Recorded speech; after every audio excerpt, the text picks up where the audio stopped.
भागवत आत्मा रामः कथं मुने गृहे रमतयन्मूलः कर्मबन्धः पराभवः। गंगा किनारी राजा परीक्षितांनी हात जोडून प्रश्न विचारला, महाराज तुम्ही उत्तानपादांची कथा सांगितली, त्याच्या आधी कथा सांगितल्या मनु महाराज आणि शतरूपा देवीची। मनु महाराजांची किती अपत्य,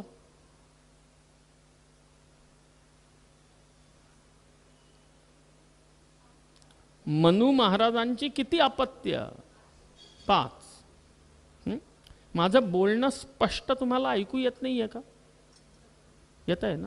मग उत्तर द्यायला एवढा वेळ का? 5। 3 मुली 2 मुलं, 3 मुलींची लग्न झाली, एका मुलाचं लग्न झालं, त्याची ती 2 मुलं झाली, ध्रुव महाराजांना ध्रुवपद मिळालं। त्या प्रियव्रत नावाच्या मोठ्या मुलाचं काय झालं? अहो तो तपस्या करायला गेला होता। कुठे गेला होता? कुठल्या पर्वतावर गेला होता?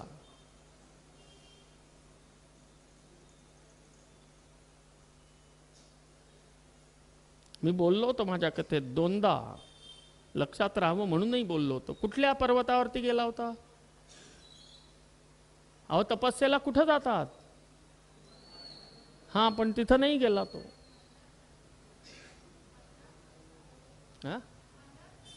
मंदार नाही, कुठं गेला? गंधमादन पर्वतावर तो तपस्येसाठी गेला।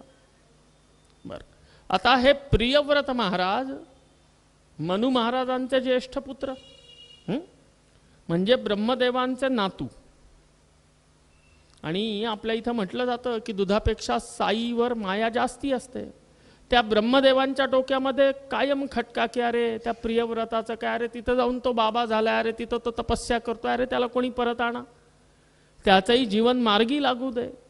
बरं, आजी आजोबांना काळजी फार, कारण म्हातारपणात दुसरं काहीच करता येत नाही काळजीशिवाय। काळजीत ते काय करावं? प्रियव्रताला त्या तपापासून परावृत्त करून पुन्हा मुख्य मार्गाकडे आणून त्याच्याही वंशोत्पत्तीची व्यवस्था कशी व्हावी ही ब्रह्मदेवांना चिंता। आणि ती चिंता करता करता एक दिवस ब्रह्मदेवांनी त्यांच्याच एका मानसपुत्राशी ह्या विषयाची चर्चा करायला सुरुवात केली। आणि ते मानसपुत्र कोण? स्वाभाविक नारद। की नारदा, त्या प्रियव्रताला काही करून घरी आणायचं आहे रे, कसं? बासदेवा एवढंच? अहो हे तर माझा डाव्या हाताचा मळ, मी आत्ता जातो म्हणून नारायण हरी करत नारद महाराज निघाले। ते थेट कुठे पोहोचले? गंधमादन पर्वतावरती पोहोचले। प्रियव्रत महाराज त्यांच्या अनुष्ठानामध्ये मग्न, तपस्येमध्ये मग्न। स्वतः नारद आले, हे पाहिल्या पाहिल्या प्रियव्रत महाराज झटकीने उठले, त्यांच्या चरणी साष्टांग प्रणाम केला, त्यांना आदराने उच्चासनी विराजमान केलं। अर्घ्य पाद्य धूप दीप नैवेद्य असा त्यांचा पाहुणचार केला, सत्कार केला। आणि हात जोडून विचारते झाले की काय आज्ञा? आज मोठी कृपा झाली जे तुमचे चरण इथं आले। आणि नारदांनी बोलायला सुरुवात केली की काय बाबा प्रियव्रता, कसा आहेस? ठीक आहेस ना? काय चाललंय? तपस्या वा वा वा, आनंद येतो ना? हो, ध्यान लागतं ना? जप होतो ना? मन एकाग्र होतं ना? की जप करताना अजूनही मन भरकटतंय? इकडच्या तिकडच्या गोष्टी करत करत करत करत नारदांनी सांगितलं की चला तुझं ध्यान लागतं, मन एकाग्र होतं। जप करताना मन सैर भैर होऊन धावत नाही, झोप येत नाही। अरे ही देवाची कृपा, तुझी तपस्या। पण प्रियव्रता, ही तपस्या करण्यासाठी जंगलात राहणंच अनिवार्य आहे का? प्रियव्रत निरुत्तर। अहो देवाचं ध्यान घरी होऊ शकतं की नाही? देवाचा जप घरीही होऊ शकतो की नाही? देवाची प्रीती घरीही उत्पन्न होऊ शकते की नाही? का जंगलात गेल्यानेच होते? नाही. वनेपि दोषाः प्रभवन्ति रागिणां गृहेषु पंचेन्द्रियहनग्रहस्तपः अकुत्सिते कर्मणि यः प्रवर्तते निवृत्तरागस्य गृहं तपोवनम. प्रियव्रत असा आहे की ज्याला एकदा त्या तपस्येमध्ये आनंद मिळाला, ज्याचा एकदा सूर लागला, मग ते वन असो किंवा ते घर असो त्याला फरक पडत नाही. अरे जोपर्यंत मनाच्या वृत्ती सत्कर्मात गुंतत नाहीत तोपर्यंत वन काय आणि घर काय सगळंच बरोबर. एखादा चटोरा असेल माझ्यासारखा, त्याला वनामध्ये नेऊन सोडलं तरी सुद्धा जर तो खवय्या असेल, अजूनही त्याचा खाण्यापिण्यामधला रस संपला नसेल, तर तो वनात जाऊन तो सगळ्यांदा पहिल्यांदा काय बघतो की हां इथं बसून तप करायचं ना, ठीक बाबा इथं फळाची झाडं कुठे आहेत जवळपास, भूक लागली तर तिथं फळं खाता येतील, पाण्याची विहीर कुठे आहे. अरे वनात जाऊनही जर तुमच्या मनामध्ये ह्या व्यावहारिक जगताबद्दल आणि इंद्रियजन्य विषयाबद्दल अनुरागच राहिला तर वनात जाऊन उपयोग काय? आणि या इंद्रियजन्य विषयांबद्दल मनामध्ये जर विराग उत्पन्न झाला, विरक्ती उत्पन्न झाली, तर मग वनामध्ये जायचं कारणच काय? आणि म्हणून निवृत्त रागस्य गृहम तपोवनम, ज्याची या सगळ्या रागापासून विरक्ती झाली, या मोहापासून जो विरक्त झाला, त्याच्यासाठी घरच तपोवन आहे. म्हणून या जंगलात बसून भगवंत मिळत नाहीत. अरे ते तर तादात्म्य संबंधाने प्राप्त होतात. चल घरी चल आणि ते तादात्म्य घरी भगवंतांची स्थापित कर.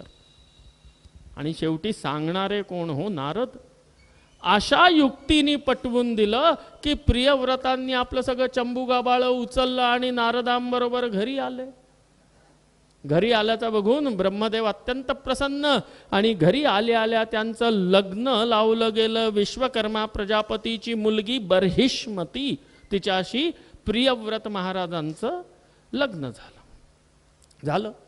लग्न झालं आणि त्यांचा संसार वेल फुलायला लागला.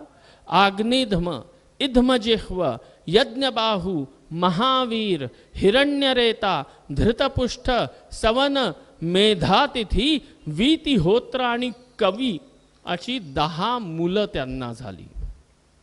त्याच्यामध्ये मी 5वं नाव वाचलं ते महावीर, ज्यांना आज जैन मतानुयायी लोक भगवान महावीर स्वामी म्हणून ज्यांची तपस्या करतात, ज्यांची पूजा करतात, ते महावीर आमच्या ब्रह्मदेवांच्या नातवाचे 4थे मुलगे. पण त्या 10 मुलांपैकी 3 मुलं कवी, महावीर आणि सवन हे परमहंस वृत्ती धारण केले आणि वनामध्ये निवास करायला गेले. आणि तेव्हापासनं महावीर परमहंस वृत्तीमुळे अहिंसा परमो धर्म ह्या तत्वाला अंगीकारून आपलं जीवन जगले. आणि आज आमच्या ब्रह्मदेवांचे पणतू असताना देखील पंथ धर्म झाला आहे. पंथ, पण पंथ धर्मामध्ये बदलला. 10 मुलं झाली. एक मुलगी झाली जिचं नाव ऊर्जस्वती, आणि भगवंतांचं नित्य चिंतन करत भगवंतांच्या चरणी आपल्या चित्ताच्या सगळ्या वृत्ती एकाकार करत प्रियव्रत महाराजांनी 11 करोड वर्षापर्यंत राज्य केलं. किती? 11 करोड 11 करोड वर्ष राज्य केलं, जगले किती असतील. आणि ही सत्ययुगातली कथा. आणि त्यामुळे सत्ययुगामध्ये माणसाची आयु करोडो वर्षांची होती. 11 करोड वर्षांनी राज्य केलं. आज आमची जी पृथ्वी आहे त्या पृथ्वीमध्ये किती द्वीप आहेत. सप्तद्वीपवती पृथ्वी 7. त्या सप्तद्वीपांची निर्मिती ही प्रियव्रत महाराजांमुळे झाली. एकदा काय झालं, प्रियव्रत महाराजांच्या मनी इच्छा आली की माझ्या राज्यामध्ये सूर्य मावळताच कामा नये. अहो काय दिवे लावा, पणत्या लावा, कंदील लावा, ना सूर्यच मावळता कामा नये. माझ्या सगळ्या प्रजेच्या सोयीसाठी 24 तास सूर्याचा प्रकाश असावा. कसं शक्य आहे. तर सूर्यदेव सकाळी सूर्योदयापासून आपल्या रथामध्ये बसतात. असे सारथी पांगुळा ज्या रथासी नमस्कार त्या सूर्यनारायणासी, त्याच्या रथालाच मी थांबवेन. तो अस्ताचलापर्यंत पोहोचूच देणार नाही, जेणेकरून सूर्य मावळणार नाही. ह्या उद्देशाने हे प्रियव्रत महाराज आपला रथ घेऊन सूर्य उदयापासनं उदयाचलापासनं सूर्यदेवांच्या बरोबर निघाले. कसंही करून त्यांच्या रथाच्या पुढे आपला रथ घालून रथ थांबवायच्या उद्देशाने. अहो तो तर देवाचा रथ, सूर्यनारायणाचा रथ, त्याची बरोबरी करायचा प्रयत्न करतायत प्रियव्रत महाराज.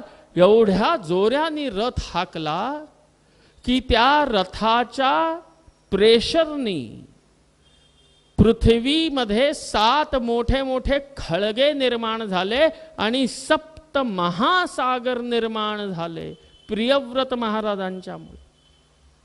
आणि त्या रथाच्या संचालनामुळे ही संपूर्ण अखंड पृथ्वी 7 द्वीपामध्ये विभाजित झाली. आणि अशा प्रियव्रत महाराजांनी 11 करोड वर्षापर्यंत राज्य केलं. आणि पुढे ईश चिंतन करत ते भगवत धामाला प्राप्त झाले, अशी सूक्ष्म कथा ऐकवतात. आणि पुढे सांगायला लागतात की या प्रियव्रत महाराजांचे पुत्र आग्निध्र, आणि आग्निध्राचा विवाह पूर्वचित्ती नावाच्या अप्सरेशी झाला. आणि त्या आग्निध्राचे पुत्र झाले पुढे नाभी. आणि त्या नाभीच्या राजभवनामध्ये भगवंत प्रभु नारायण ऋषभदेव अवतार धारण करते झाले. बोलिए ऋषभदेव भगवान की जय. श्रीमद्भागवत महापुराण की जय. ऋषभदेवांचा अवतार झाला.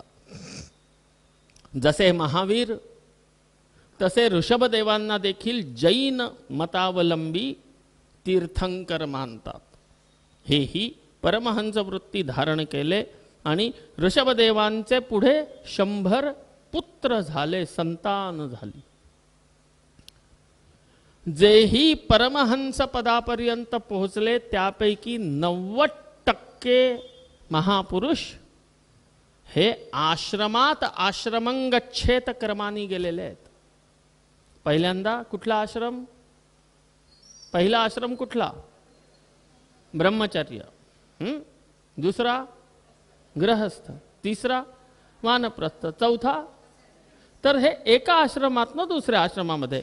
ज्यांना ऋषभदेव म्हटलं जातं त्यांनीही लग्न केलं, त्यांना 100 मुलं झाली. आणि त्याच्यानंतर मग त्यांनी विरक्ती धारण करून परमहंस वृत्ती धारण केली.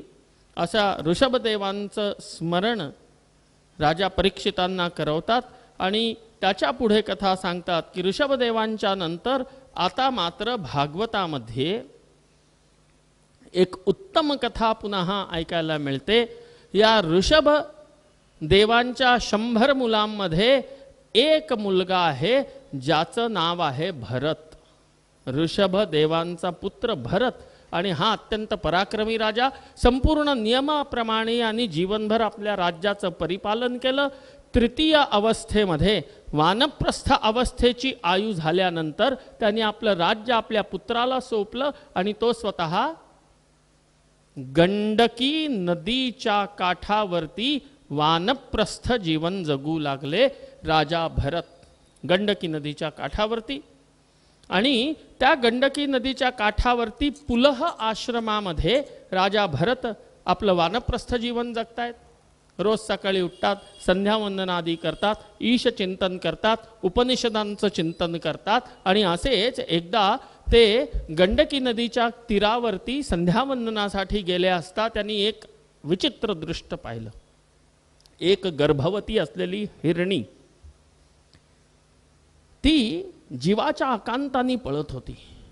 तिच्या मागे धनुष्यावरती बाण चढवलेला एक व्याध तिची शिकार करण्यासाठी तिच्या मागे लागला होता. ती स्वतः गर्भवती आहे.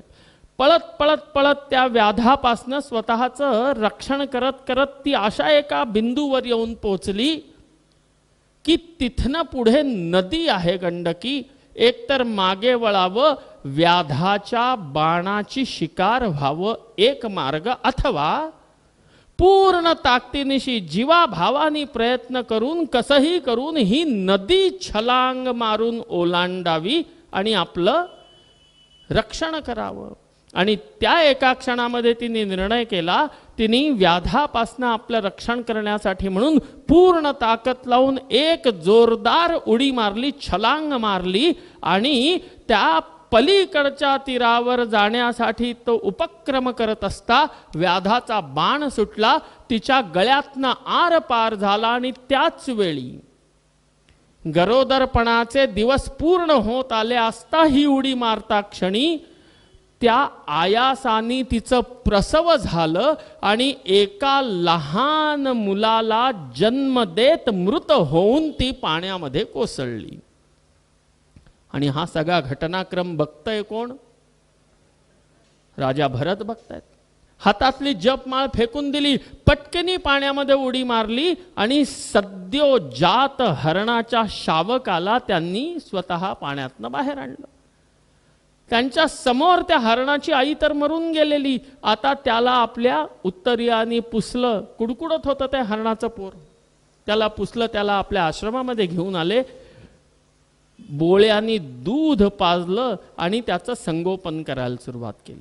हळूहळू ते हरणाचं जे पोर आहे ते हरिण मोठं व्हायला लागलं आणि ह्यांचा लळा वाढला. त्याच्याबरोबर खेळायला लागले. त्याच्यासाठी सुंदर सुंदर ताजा हिरवा चारा घेऊन यायला लागले आणि ते हरिणही मोठं व्हायला लागलं. संपूर्ण चक्रवर्ती साम्राज्य सोडून आलेले राजा भरत त्या हरणाच्या मोहजाळात गुरफटले. आणि काय झालं, एक दिवस ते आता हरिण मोठं झालं, त्यांची ती पर्णकुटी होती, आश्रम होता, त्याच्यावरनं एक दिवस त्यांनी छलांग मारली आणि हुंदडत ते रानामध्ये निघून गेलं. आपल्या समवयस्क हरणांच्या कळपामध्ये मिसळलं आणि जंगलातच राहायला लागलं. आणि इकडे माझं हरिण, माझं हरिण, माझं हरिण करून राजा भरत व्याकुळ झाले. कोणाचा मृत्यू कुठल्या क्षणी येतो हे कोणालाही माहीत नाही. आणि जेव्हा त्या हरणाच्या व्याकुळतेमध्ये ते तडपत होते त्याच वेळेला त्यांचा अंतिम क्षण आला. शेवटच्या क्षणी त्या हरणाची स्मृती मनात असताना त्यांचं प्राणोत्क्रमण झालं आणि पुढचा जन्म हरणाचा मिळाला. आपल्या इथे असा सिद्धांत आहे, अंतकाले या मती सा गती. शेवटी ज्याप्रमाणे बुद्धी असते त्याप्रमाणे माणसाची गती होते. आणि म्हणून आमच्या इथे पद्धती कशी होती हो, एखाद्याची अंतिम घटका दिसायला लागली की हां बाबा आता फार वेळाचे नाहीत बरं, उलटी घरघर सुरू झाली तर लोक काय करायचे, आधी शेणानी जमीन सारवायचे, एखादं घोंगडं कांबळं पसरवायचे, त्याच्यावरती तीळ आणखीन जव टाकायचे, कुश त्याच्यावरती अंथरले जायचे आणि त्यांना जमिनीवर उतरवलं जायचं की आता पलंग नको, सोडा पलंग, आता त्यांना जमिनीवर घ्या.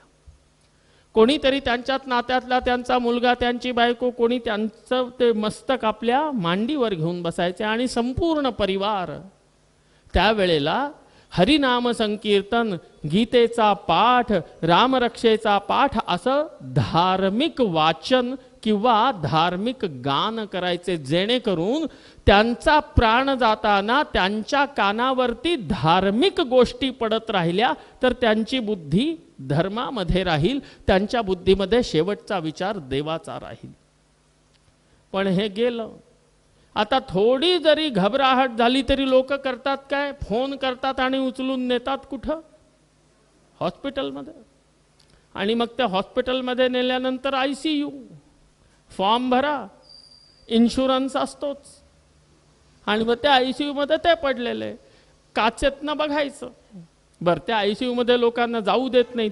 त्या आतला व्यक्ती तळमळत असतो की कोणीतरी माझं दिसावं, हो, कोणीतरी माझं यावं, पण जाऊ देतात का, नाही जाऊ देत. आणि मग शेवटी आपल्या परिवाराची, आपल्या बायकोची, आपल्या मुलाची, आपल्या लोकांची काळजी करत करत करत ही लोक मरतात. कुठं हरिनाम, कुठं गीता, कुठे गंगोदक, कुठे तुळशीचं पान, काही त्यांना देता येत नाही. देता येतं का, नाही. हिंदीमध्ये एक फार सुंदर भजन आहे, इतना तो करना स्वामी जब प्राण तन से निकले, की शेवटचा क्षण कसा असावा, शेवटचा दिस गोड व्हावा, ही संकल्पना आम्ही गात आलो. की श्री वृंदावन का वटवहो,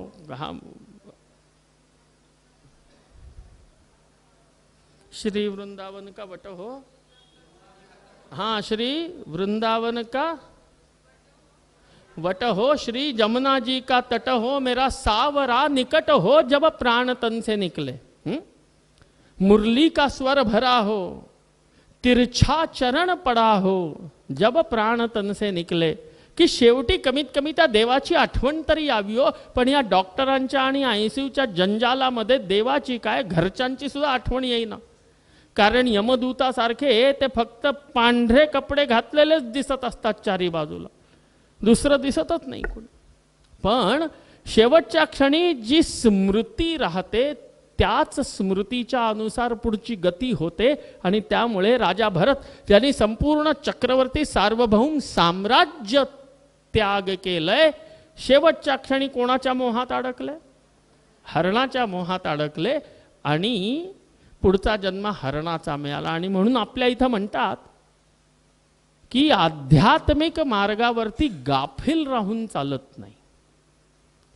रोज आठवायला लागतं, रोज आपल्या मनाला समजायला लागतं. एकदा मनाने समजलं की झालं, असा हा मार्ग नाही. तिथं रोज टोच हवी, रोज बोच हवी की नाही, इकडं तिकडं नाही बरं, इथंच, आणखीन दुसरं काही नाही बरं, फक्त भगवंत, फक्त भगवंतांची कृपा, फक्त भगवंतांचा विचार, फक्त भगवंतांचे चरण, हेच माझं जीवन, हे कायम तिथंही लक्षात ठेवायला लागतं. नाहीतर भक्तिमार्ग दिसायला सोपा पण सगळ्यात घसरडा. कधी तोल जाईल, कधी माणूस घसरेल, कधी अभिमान येईल, कधी मोह होईल, सांगता येत नाही. एक छोटंसं उदाहरण, माझ्या घरी आई वडील होते, आजी आजोबा होते, माझी पणजी, मी 8वीत 7वीत असेपर्यंत माझी पणजी पण होती, आजीची आई. आणि तिला दिसत नसे, शेवटी तिचं दृष्टी गेली, तिला दिसत नसे. 103 वर्षाची होऊन गेली की 104. डोळ्यासमोर दोन्ही जावई गेले, डोळ्यासमोर एक मुलगी गेली, डोळ्यासमोर लहानपणी 3 मुलं गेली तिची. आणि 103-4 वर्षाचं देवाने तिला आयुष्य दिलं. आमच्या घरी राहायची, पण नुसती राहायची नाही, जुनी ती आलवणातल्या बाया असायच्या ना, ते लाल सोळी म्हातारी, तिचं वपन व्हायचं, सगळं व्हायचं. मी लहानपणी बघितलंय ते. आणि दुर्दैव असं, ज्या दिवशी माझी कटिंग त्याच दिवशी तिचं वपन. कारण त्या नाव्याला बोलवायचं तेव्हा एकदा येईल तर तो दोन्ही कामं करून जाईल. डोळे गेले शेवटी. मी तिचं बोट पकडायचो की चल पणजी आजी, ती म्हणायची चल रे योगेश, चल स्वयंपाकघरात नेऊन. तिला बोट धरून स्वयंपाकघरात न्यायचो. विळी कुठे आहे दे, विळी द्यायचो. आंधळी होती, दिसत नव्हतं, पण विळीवर बसून काकडी चोचवायची. विळीवर बसून भाजी चिरायची आणि अशा सफाईनी अशी भाजी चिरायची की माझ्या आजीलाही जमायची नाही. माझे आजोबा काय मोरडायचे, अगं आईला काय सांगतेस, तिला दिसत नाही, हात कापेल, पायात अडखळली पडेल. पण जायच्या 1.5 दिवस अगोदरपर्यंत ती भाजी चिरत होती. आणि उलटी घरघर लाकणं काय असतं ना, ते मी माझ्या प्रत्यक्ष डोळ्यांनी माझ्या पणजी आजीला बघितलेलं आहे की उलटी घरघर लागली, कळलं की आता फार नाही. तेव्हा मला शेजारीच ओक म्हणून आमच्या शेजारी राहायचे, शेजारच्या वाड्यामध्ये, त्यांच्याकडे पाठवलं गेलं. कारण मी लहान होतो तेव्हा, शाळेत होतो, की जा आता जा अनिरुद्धकडे जा, तिथंच अभ्यास कर, रात्री झोप अनिरुद्धाकडे. गेली पणजी आजी रात्री. एवढी विरक्ती, अहो स्वतःच्या मुलीचं, स्वतःच्या 2 जावयांचं, स्वतःच्या 3 मुलांचं मृत्यू तिने पचवला जीवनात. पहिल्यांदा घरामध्ये पेढे घाटी डबे असायचे. तुम्ही हा शब्द ऐकलाय की नाही माहीत नाही. पितळ्याचे डबे, पेढे घाटी, त्याला एक कडी पण असायची काही डब्यांना. तसे 6 डबे तिच्या दागिन्यांचे होते. 6 डबे होते तिच्या दागिन्यांचे. पण सगळं सोडलं, सगळं त्याग केलं, तिने अत्यंत निरासक्त जीवन जगली. या प्रसंगी सांगण्याचा उद्देश हा की तिची एक जपाची माळ होती. जप करायची, दिवसभर बसल्या बसल्या करणार काय, जप करायची, कधी भजन म्हणायची, रामरक्षा पाठ होती, कित्येक विष्णू सहस्रनाम पाठ होतं ते म्हणायची, शिवलीलामृतातला अध्याय तिला पाठ होता ते म्हणायची, सगळं करायची. एक दिवस तिची ती माळ हरवली जपाची. तर कुठं ठेवली गेली, खाली पडली, कोणी नेली, काय झालं काही कळलं नाही. पण ती जपमाळ काही सापडली नाही. ती हवालदिल. माझ्या आजीचं नाव येसू. ए येसू, माझी जपमाळी पाहिलीस का? अगं बघ जरा. योगेश बघ रे जरा कुठे पडली आहे का? अगं मीना तुला दिसली का? घरातल्या प्रत्येक माणसाला तिने सकाळपासून संध्याकाळपर्यंत असं नाचवलं की जपमाळ जपमाळ जपमाळ. शेवटी संध्याकाळी चिडून माझ्या आजोबांनी विचारलं, अहो सासूबाई, तुमचं लक्ष रामाच्या चरणी का जपमाळेच्या चरणी? गेली तर जाऊ दे ना, दुसरी आणून देतो, रामाचं स्मरण करावं, माळेचं कसलं स्मरण करताय? गेली तर जाऊ दे, मंत्र तर नाही गेला ना, राम तर नाही गेला ना. पण दुर्दैवानी होतं काय की त्या साधनामध्येच आम्ही गुरफटतो. साधनाचा मोह हा देखील भक्ती मार्गातला एक मोठा खतरा आहे. तीच जपमाळ पाहिजे. अरे माझं आसन कुठे, माझं आसन कुठे? अरे कशाला 4 वेळा ते म्हणण्यापेक्षा माझा रामराया म्हणा ना. कुठलं दुसरं असेल तर ते घ्या, बसा. आसन रहित बसू नये एवढा दंडक, त्याच आसनावर बसा. अहो कुठं लिहिलंय एकासनी बसावं? म्हणजे काय जीवनभर फाटलं तरी 10 ठिगळं लावून त्याच आसनावर बसायचं असतं का? नाही. पण आम्ही तात्पर्य सोडलं आणि आम्ही त्या साधनामध्ये गुरफटत चाललो, त्या माळेत जीव. अरे जीव जपात पाहिजे ना. आणि एका स्थितीनंतर जपाच्या माळेची देखील आवश्यकता काय? जप करायचा आहे, देवाचं नाव घ्यायचं आहे, मंत्र म्हणायचा आहे, म्हणत जा. मोजून सांगणार आहात कोणाला? बर, एवढा जर व्यासंग झाला, एवढा जर त्या तपःपूत जीवनाचा अभ्यास आणि सराव झाला, तर माळेशिवाय सुद्धा जप होतो. त्या साधनाची ही जरूरत पडत नाही. तेवढी योग्यता बाणवावी. तोपर्यंत जपमाळा हे साधन आहे, आसन हे साधन आहे. एवढंच नाही, मंत्र हे देखील साधन आहे. त्या साध्यापर्यंत पोहोचवणार, त्या साध्याचंच एक रूप जरूर आहे मंत्र. त्या साध्याचंच एक रूप मंत्र पण आहे. पण साध्य, मूळ साध्य कुठलं आहे? ईश प्राप्ती. आणि त्यामुळे साधनांमध्ये गुरफटून पडू नये, साधनेमध्ये हे मोह टाळावेत. साधनामध्ये हे मोह येता कामा नये. अहो प्रियव्रत त्यांचे हे पौत्र राजा भरत चक्रवर्ती सम्राट सगळं सोडलं आणि येऊन शेवटी अडकलं तर कोणाच्या मोहात? हरणाच्या मोहात. माझी एक आजी होती, पणजी आजीचीच दुसरी मुलगी, माई आजी म्हणायचो, ती आंधळी. आणि तिची तर अशी दुरवस्था, अशी वासना, 80-85 वर्षाची होती, चटोरी. मग तिला 85व्या वर्षी खाल्लेलं पचत नसे फारसं. वेळ साधं जेवण घरात, सुना 5 सुना, 5 मुलं, सगळी उच्च विद्याविभूषित, गडगंज पैसा. पण त्या माई आजीचे डोहाळे कसले. अहो तिला, योगेश आलास का, हे घे बरं 2 रुपये, जरा कोपऱ्यावरनं 2 बटाटे वडे घेऊन ये. आणि ती मागवायची जे येईल, ती भांडीवाली आली, झाडू पोछेवाली आली, कोणी आलं तर मागवायची. आणि त्या सगळ्या माझ्या, तिच्या ज्या सुना होत्या, माझ्या काकू, त्या सगळ्या चिडचिड करायच्या.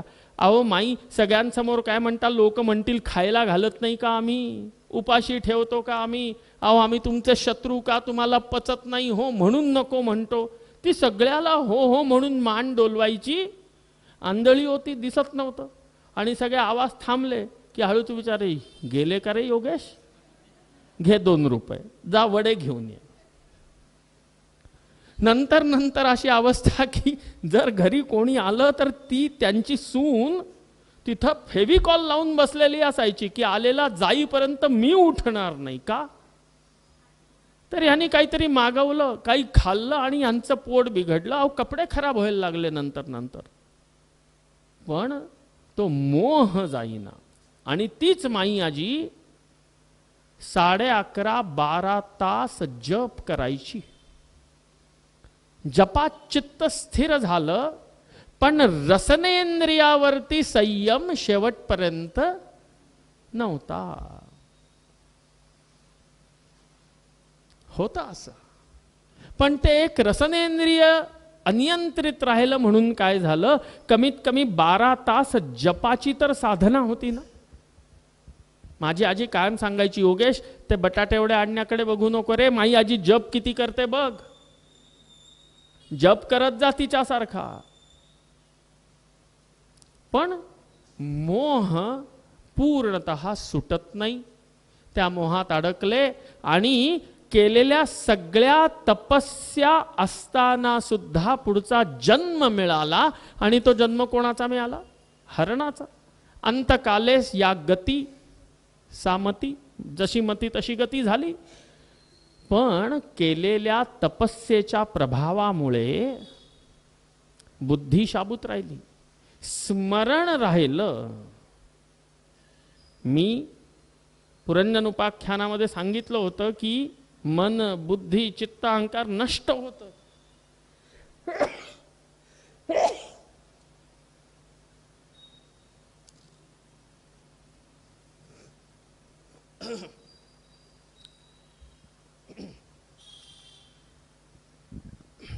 मन, बुद्धी, चित्त, अहंकाराचा नाश होतो. पण त्या कर्ण शरीरामध्ये त्या स्मृतीचा संस्कार अडकला. स्मृती नाही पण संस्कार अडकला. मी म्हणूनच म्हटलं की फार गहन आहे ते. तशी ती स्मृती राहिली, ज्ञानत्व राहिलं. कारण ज्ञान आणि त्या ज्ञानाचा संस्कार हा दर जन्मागणिक आणखीन उन्नतीच्या मार्गावरती नेतो. ह्या मी परवाही म्हटलं होतं बघताय कथेमध्ये एकदा बोलता बोलता की कळलं चांगलं, नाही कळलं काही हरकत नाही, लक्षात नाही राहणार एवढं, पण कमीत कमी बुद्धीवर संस्कार होते म्हणून बोलतोय. तर तो संस्कार राहिला. ज्ञानाचा संस्कार मिटत नाही. ज्ञानाचा संस्कार मिटत नाही. आणि हे मी माझ्या अनुभवावरनं सांगतोय. कदाचित हा मुकुटच होता माझ्याबरोबर. मी पुण्यात राहायचो आईबरोबर बाबांबरोबर. बाबा फारसे हात लागायचेच नाहीत, व्यवसायी, अखंड बिझी. आई उच्च विद्याविभूषित अधिकारी मोठी, ती बिझी. एखाद दिवशी संध्याकाळी आईबरोबर चाललो होतो बालगंधर्व पुलावरनं, शनिवार पेठेत राहायचो. तर आईचं बोट धरून चाललो होतो बालगंधर्व पुलावरनं आणि त्यावेळा त्या पुलावरती आईला एक सत्पुरुष भेटले, पुण्यातले. चांगली त्यांची अध्यात्मामध्ये उन्नती, चांगली गती. आणि माझी आई पण खूप उच्च विद्या विभूषित होती, आंग्ल विभूषित तर होतीच होती, पण त्याचबरोबर आध्यात्मिक वाचन, शास्त्रांचा अधिकार आईजवळ फार मोठा होता. आई शास्त्र शिकली होती. तर ठीक आहे, मी चाललो होतो, लहान मुलगा त्यावेळे मी. ते भेटले. आता ते भेटले तर या दोघांची झाली चालू तिथं चर्चा. कारण पुण्यातली लोक चर्चा करायला त्यांना वेळ काळ काही लागत नाही. उभे राहिले तिथंच चालू. अहो 10 मिनटं झाली, 15 मिनटं झाली. मी छोटा मुलगा, मी कंटाळलो. मी सारखं चल नाही, चलू नाही, चल नाही, पालूपद लावलं. कुठे ऐकते, हो चलू बरं असं म्हणून परत तिची ती चर्चा चालू. आणि मी फार मागे लागलो, चिडचिडा झालो, रडण्याच्या बेतात आलो. तेव्हा आई चिडली. आणि आई चिडली तेव्हा ते जे सत्पुरुष होते ते म्हटले, अहो अहो मीनाताई, ओरडू नका पोराला. मला दिसतंय 7 जन्माचं पुण्य आणि 7 जन्माचा ज्ञानाचा संस्कार घेऊन आलेला हा मुलगा आहे तुमचा, त्याला ओरडू नका. त्या दिवशी मला ते आजोबा फार चांगले वाटले की वा वा वा. त्या नाहीतर आईने एखादा रपाटा मारला असता तरी काही सांगता येत नव्हतं, पण वाचलो. आणि मग ते आज कळतंय की अहो खाली तिथं उभं राहिलो ना तर हे मी बोलूही शकणार नाही. बरं तुम्ही बघताय ग्रंथ उघडलेला आहे माझ्यासमोर, मी खालती बघतोय किती. एकतर चष्मा लावायला लागेल, त्याशिवाय दिसणारच नाहीत त्याची अक्षर. पण बोललं जात आहे आणि वेदांताचं चिंतन करतोय, असं नाही की काहीतरी गप्पा मारत चाललोय आपण. मग हे केवळ एका जन्मातलं का हो? एका जन्मात एवढं अध्ययन करून, एवढं लक्षात ठेवून, एवढा त्याचा चिंतन करून ते सरळपणे उपस्थित करणं नाही होत शक्य.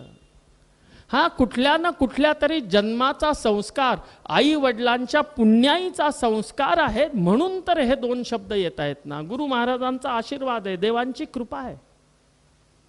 आणि म्हणून हे संस्कार कॅरी फॉरवर्ड होतात ज्ञानाचे. आणि म्हणून आपल्या इथली परंपरा आहे की कथेला बसावं, कीर्तनाला बसावं. हा शब्द होता आधी. की काय कथेला बसला होतात का? सत्यनारायणातला बसणार का? करणार का विचारत नाही, बसणार का? करवतो तो भगवंत. तुम्ही बसा फक्त, बाकी पुढचं तो करवतो. तसा इथं येऊन मी फक्त बसतो, बाकी मला येत काही नाही. पुढचं सगळं तोच वदवतो आणि तोच तुमच्या माध्यमातून इथं ऐकतो. मी फक्त निमित्त मात्र असतो. ते कित्येक संस्कार कॅरी फॉरवर्ड होत होत होत येतात, तेव्हा ते फलदायी होतात. आणि तो जो ज्ञानाचा संस्कार होता, तो तपस्येचा जो संस्कार होता, तो जीवित राहिला. त्या हरणाच्या जन्मामध्ये देखील पूर्वीचं ज्ञान लक्षात राहिलं आणि तो हरणाचा जन्म जसा तसा त्यांचा पूर्ण झाला. आणि त्याच्या पुढचा जन्म मिळाला एका ब्राह्मण कुलामध्ये, कान्यकुब्ज गोत्रामध्ये. भरत नावानी ब्राह्मण कुलामध्ये जन्म झाला. पण संस्कार शाबूत आहे, ज्ञानाचा संस्कार आहे. आणि आता लक्षात आलं की नाही, आता मला या मायेमध्ये गुरफटायचं नाही, कारण एकदा मी भोगलंय. अहो मोक्षाच्या द्वारी जाता जाता हरणाच्या जन्मापर्यंत पोहोचलो मी. आता मला अजून माझा अधःपतन होऊ द्यायचं नाही. आणि त्यामुळे त्या भरत नावाच्या ब्राह्मण जन्मामध्ये ह्यांनी सगळी कर्म त्याज्य केली.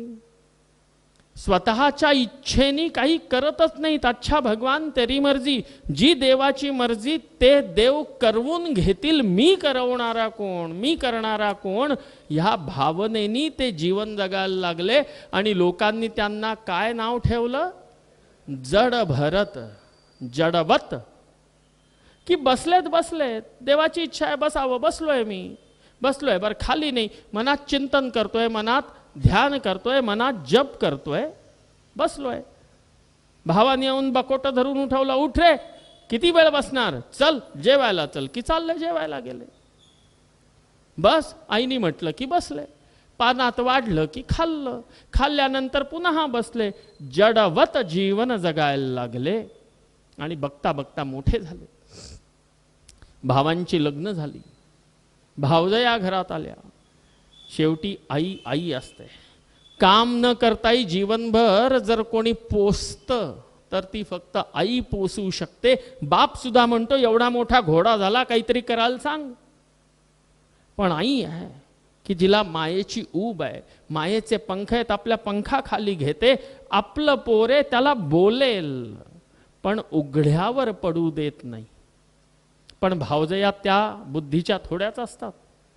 अहो, त्यांनी बोलायला सुरुवात केली की अहो हट्टे कट्टे आहेत, एवढे मोठे आहेत, काही करत नाही, दिवसभर घरात बसलेले असतात. काम का ना काज का, मनभर अनाज का, खातात किती. अहो आमच्या यांना 2-2 पोळ्यात भागतं, यांना 10 पोळ्या घातल्या तरी पुरेनात. बरं पचवतात तरी कुठे हे. अशी सगळी गोष्ट घरामध्ये चालू झाली. आणि जड भरत बाहेर एका अश्वत्थ वृक्षाखाली बसू लागले. एकदा असेच अश्वत्थ वृक्षाखाली बसले असता अमावस्येची रात्र, त्या गावातले, त्या नगरामधले काही तांत्रिक त्या दिवशी रात्री भद्रकालीला बली द्यायची योजना केले होते. बलीसाठी ब्राह्मण मुलगा हवा, असा कुठनं मिळणार म्हणून काही द्रव्य आदी देऊन त्यांनी एका ब्राह्मण बलीची देखील सिद्धता केली. पण हे जे तांत्रिक लोक असतात ते देवाच्या नावाखाली वाटेल तो हैदोस घालतात. आणि त्याच क्रमानुसार त्यांनी त्या महाकालीची पूजा केली. पंचमकारांची उपासना करण्यावाले मीन, मद्य, मांस आदींनी उपासना करायला लागले. ते मद्य स्वतः प्यायले आणि त्या मद्याच्या बेहोशीत धुंद झाले. त्यांना कळेच ना, झिंगले दारू पिऊन, मद्य पिऊन झिंगले. ज्याला बली द्यायला आणलं होतं त्याने विचार केला किंवा सुटून पळून जायचा हाच एक क्षण आहे. आत्ता सुटलो तर सुटलो, हे परत ठीक होऊन आले तर मात्र गोविंदाय नमो नमः, मग आपलं शक्य नाही सुटणं. त्यांनी हालचाल केली, हात बांधले होते, कसं तरी तरुण सोडवलं, काहीतरी केले. आणि जोपर्यंत हे अजूनही तारेत आहेत तोपर्यंत तो तिथनं पळाला. ह्यांची ती नशा उतरली, डोळे चोळून बघतात तर काय बली गायब. त्यांच्यातला तो मुख्य तांत्रिक होता, त्यांनी ते तांबरलेले लाल लाल डोळे वटारले आणि बोलायला लागला की अरे तुम्ही सगळे बेकार आहात रे, बली कुठे आहे? अरे बघा मध्यरात्रीचा समय जवळ येत चालला, बलीला लवकर घेऊन या, आज उत्तम मुहूर्त आहे. आणि जर बली घेऊन येऊ शकला नाही तर तुमचेच मी बळी देईन. आता सगळे त्यांचे ते चेले घाबरले, इकडे तिकडे पळायला लागले. आता कुठनं आणायचा, रात्री कोण मिळणार, कसं होणार? आणि त्यांना घराबाहेर बसलेले कोण दिसले? जड भरत दिसले. बसले होते ईश चिंतनात. आजूबाजूला कोणी नाही, सन्नाटा. एक दबकत दबकत आला, कारण हष्टपुष्ट आहेत, गोरे चिट्टे आहेत, सुंदर यज्ञोपवीत दर्शन होत आहे. हात धरलं, उठवलं, चला. जड भरत उठून उभे राहिले. चला म्हटले, चालले गेले. त्यांना घेऊन आले. तो जो मुख्य तांत्रिक होता तो प्रसन्न झाला. वा वा वा, अरे बळी असावं तर असा. पहिला कसला मरतुकडा आणला होता, अरे आज देवी खुश होणार, असा ताजा तवाना गुरुजींसारखा बळी, वा आनंद येईल. आणि त्या जड भरतांना तिथं घेऊन आले. त्यांना सुस्नात केलं, त्यांना स्नान घातलं, सुंदर वस्त्र धारण करवली, माळा आदी त्यांना घालून त्यांची पूजा केली आणि त्या बलिस्थानापर्यंत घेऊन गेले. बरं, हे जड भरत कुठंच नाही म्हणत नाही. अच्छा भगवान तेरी मर्जी, चला ईश्वरा तुमची हीच इच्छा, असं म्हणत त्या वधस्थानापर्यंत बलिस्थानापर्यंत गेले. त्या बलियुथावर गेल्यानंतर तिथे उभ्या असलेल्या त्या जल्लादानी यांची मान धरून मान वाकवली की खाली वाक, खाली वाकले. खाली एक एवढा मोठा ओंडका ठेवलेला, त्याच्यावर मान टिकवली. त्याच्या हातामध्ये अत्यंत तीक्ष्ण धारेचं खड्ग होतं, त्याने उचललं. इकडं तांत्रिक लोक मंत्राचं उच्चारण करायला लागले. ती तलवार खाली येऊन त्याच्या मानेवर पडणार त्याच क्षणी समोर ज्या महाकालीची ती उपासना करत होते त्या महाकालीची मूर्ती दुभंगली. कडाड असा आवाज झाला आणि त्याच्यामधनं प्रत्यक्ष काली माता प्रकट झाली. बोलिये महाकाली माता की जय. महाकाली प्रकट झाली आणि तिने वरच्यावरती त्या जल्लादाचा नग्न खड्ग धरलेला हात पकडला. त्या खड्गाने त्यांचंच निस्सारीकरण केलं आणि भगवंतांचे भक्त असलेल्या जड भरताची रक्षा केली. आणि म्हणून काय म्हणतात, जाको राखे साईया मार सके ना कोय. जडभरतांची रक्षा झाली. जडभरतांचं जीवन असंच चालू राहिलं. आणि नंतर एके दिवशी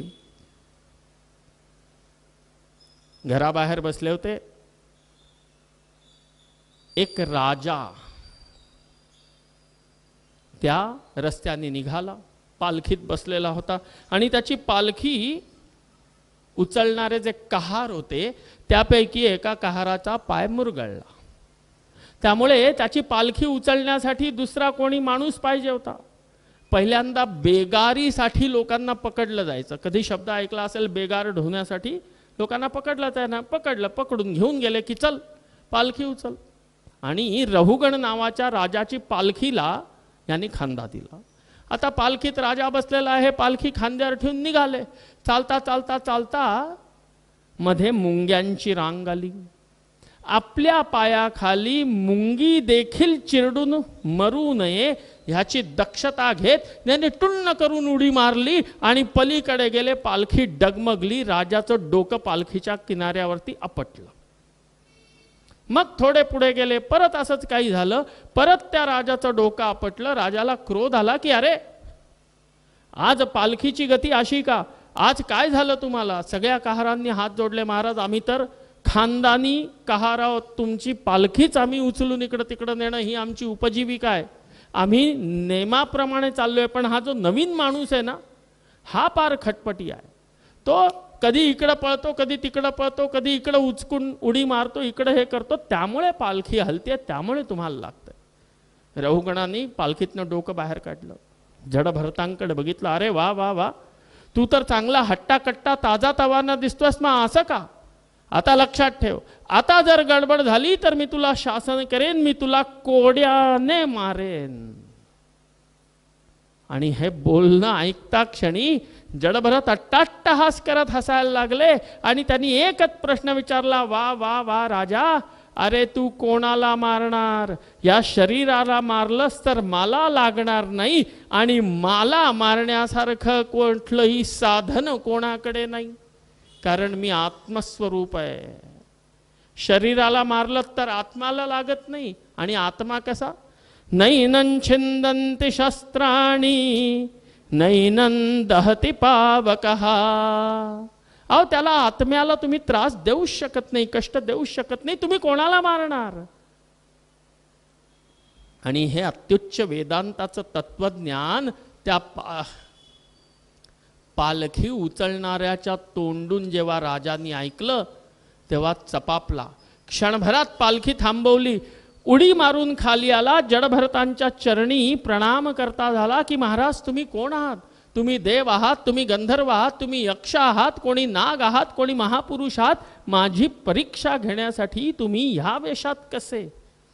आणि तेव्हा जडभरतांनी त्या रहुगण राजाच्या अनेक प्रश्नांची उत्तरं दिली, भवाटवीचं वर्णन केलं. आणि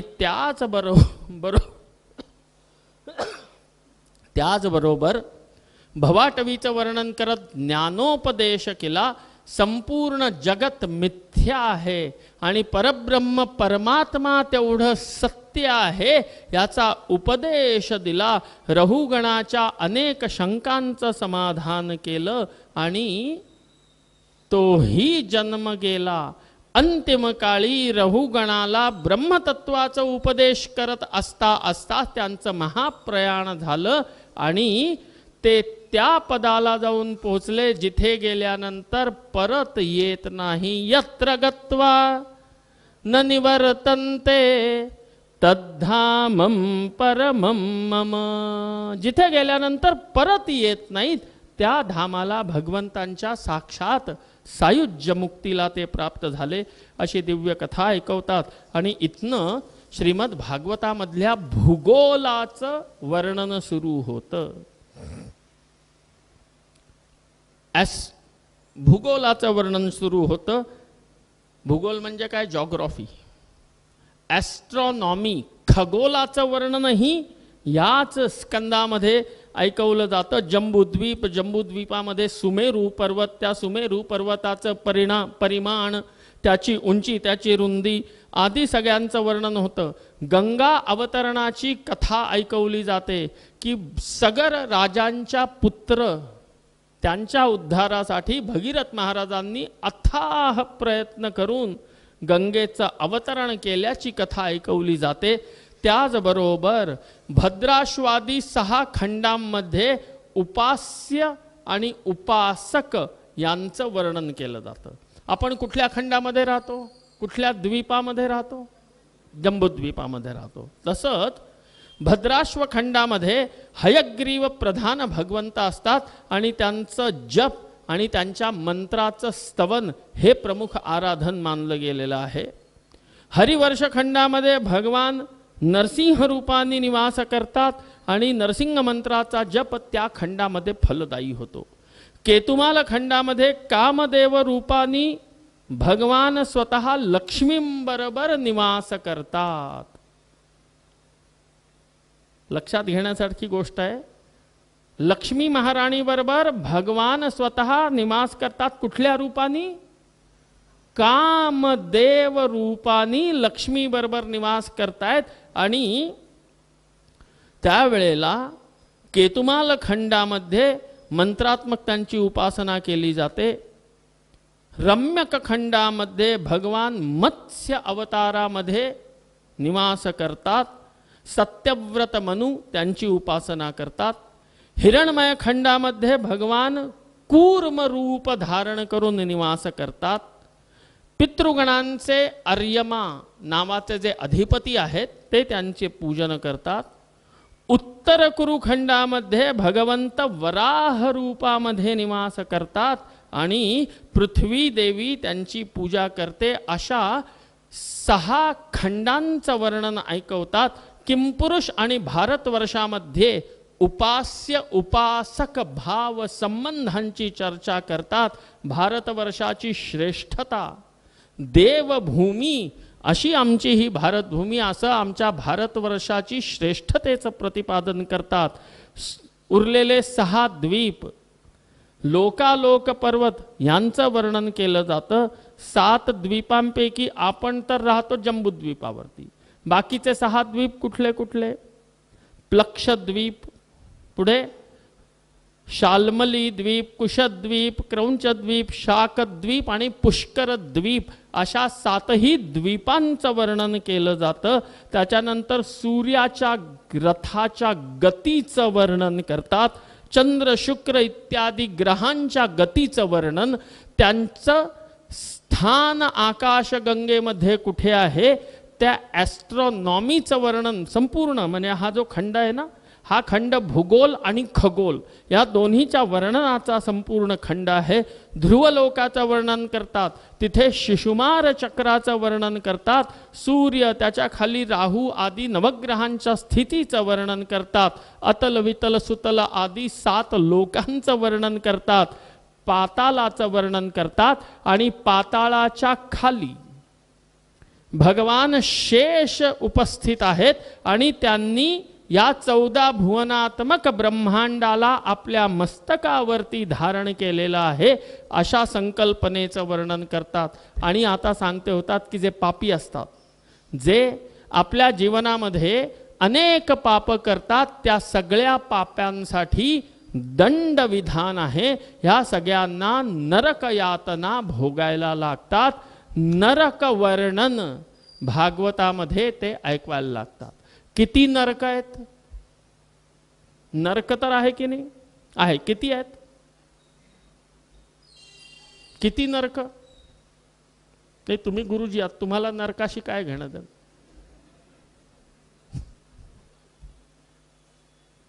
किती नरक किती आहे का कोणाच्या लक्षात?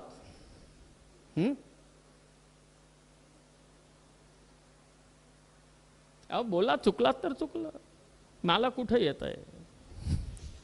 जे येत नाही ते तर विचारतो मी. नरक किती? नरक नरक नरक शब्द तर ऐकलाय की नाही? मग किती?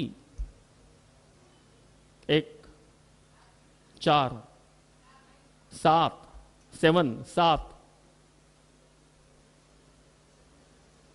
7 कोणी कोणी उत्तर दिलं? तुम्ही काय तेवढेच हिंडून आलात का? बाकीचे राहिले?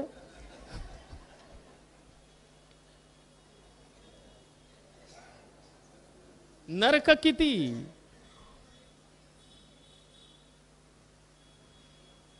नाही लक्षात? नाही? मी गेलो होतो, 28 आहेत. नरक किती तुम्हाला माहिती होतं का? नाही.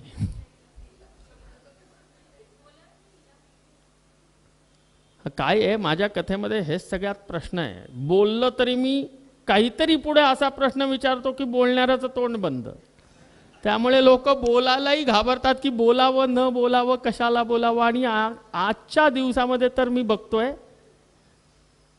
की मी काहीतरी प्रश्न विचारला, कोणीतरी उत्तर दिलं आणि पुढे मी काही प्रश्न विचारून त्यांचा पचका केला की 2 बाया आहेत त्या तुरंत आपल्या कपाळावरती हात ठेवतात की झालं झालं, केलं यानी पचका. पण हा सगळा खटाटोप कशासाठी? की एवढा वृक्ष विषय देखील हसत खेळत का होईना पण तो आतमध्ये झिरपावा कुठेतरी, म्हणून हा प्रसंग आहे. नाही तर पटापट पटापट कथा करत जायला किती वेळ लागणार आहे? कारण कथा तर तुम्हाला माहितीच आहे. कथा वेगळी सांगायची फारशी गरज नाही आहे, सगळ्यांनाच माहिती आहे. दरवर्षी ऐकताय, सालाबादाप्रमाणे यंदाचे वर्षी कथा करण्याचे आयोजित केले आहे. आम्ही दुग्धपानासाठी उपस्थित राहू, तेणेप्रमाणे येणे करावे. त्यामुळे कथा सगळ्यांना माहिती आहे, पण त्या कथेतलं मर्म, त्याचा वर्ण्य विषय जो आहे तोही कानावर पडावा, संस्कार व्हावा, ह्यासाठी हा सगळा खटाटो.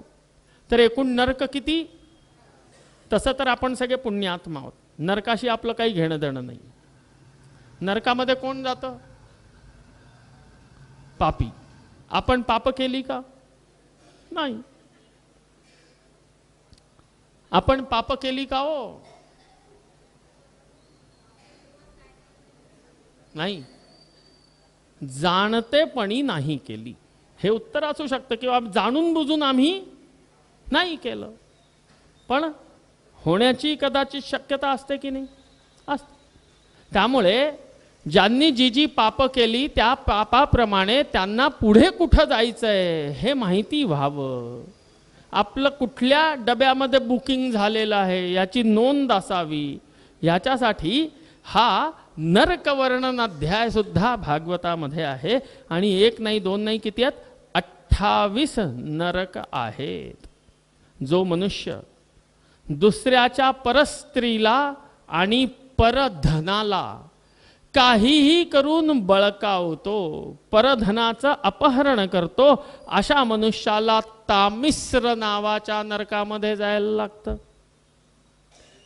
जो मनुष्य अहंकारवशात दुसऱ्या प्राण्यांशी द्रोह करतो, अहंकारवशात दुसऱ्या प्राण्यांशी द्रोह करतो, त्या मनुष्याला रौरव नामाच्या नरकात जायला लागतं. त्याच्याही पेक्षा त्याचंच एक आणखीन ॲडव्हान्स रूप आहे महारौरव. तिथे आणखीन गंभीर यातना दिल्या जातात. जी लोक आपल्या पोटाची खळगी भरण्यासाठी अथवा आपल्या जिभेचे चोचले पुरवण्यासाठी निरपराध पशूंना मारून त्यांची हिंसा करून मांस आदी भक्षण करतात, त्या मांसाहारी लोकांना कुंभी पाक नावाच्या नरकामध्ये जायला लागतं. आणि मग ज्या ज्या प्राण्यांना तुम्ही इथं खाल्लंय ना, ते प्राणी तिथं तुमचे लचके तोडत बसलेले असतात. अत्यंत यातना त्या कुंभीपाक नावाच्या नरकामध्ये मिळतात. आणि म्हणून आपल्या इथं काय सांगितलंय की शाकाहारी असावं, मांसाहार करू नये. जी लोक धर्ममार्गाचा त्याग करतात आणि पाखंडाचा आश्रय घेऊन मी धार्मिक असा ठसा उमटवायचा प्रयत्न करतात, ते असिपत्रवन नावाच्या नरकामध्ये जातात. पुढचं ऐका, चांगलं आहे. जी लोक आपल्या सुखासाठी डासांना मारतात, ढेकणांना मारतात, अशा लोकांना अंधकूप नावाच्या नरकामध्ये जायला लागतं. नाही, तुम्ही पुण्यात्मात, पण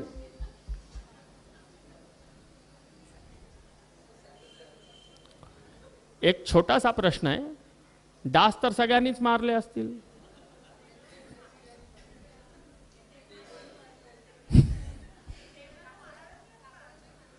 हा, डास, झुरळ, खटमल म्हणजे काय, ढेकूण. आता ती जमात नष्ट व्हायला लागली. आता घरात ढेकणं होत नाहीत फार. नाहीतर पहिल्यांदा फार व्हायची. लाकडाची ती सगळी साधनं असायची आणि त्याच्यात ढेकूण फार व्हायचं.